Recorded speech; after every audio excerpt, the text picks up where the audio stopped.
Sa lungsod sa Bakong, Lalawigan sa Negros Oriental, 45 ka kaso sa kalibanga ang natala. 5 kanila nalandig sa Tambalanan sa Dumaguete City.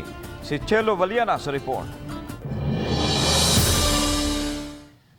Nabahin-bahin sa 45 ka mga kaso sa kalibanga, gikan sa 4 ka barangay sa lungsod sa Bakong.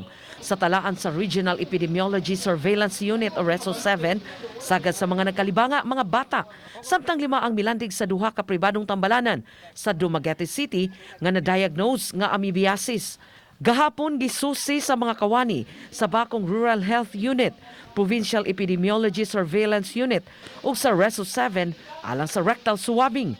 Mipahigayon usab sila og water sampling sa tinubdan sa tubig nga mainom. Matod ni Felizardo Sarao nga napugos na lang sila og paglit og tubig gikan sa water refilling station human magkalibanga ang tulo niya ka anak. Sagad, ana lang sila magkuha og tubig sa ilang communal faucet sa barangay Lutaw.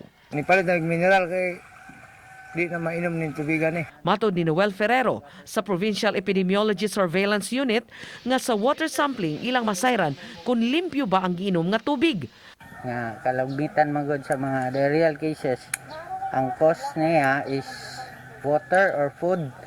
So karon nata direct to investigate sa part sa water. Apan may pasabot si Richard Mox sa Lutaw Bakong Reservoir Monitoring Officer nga misubay sa proseso ang paglimpyo nila sa waterworks system.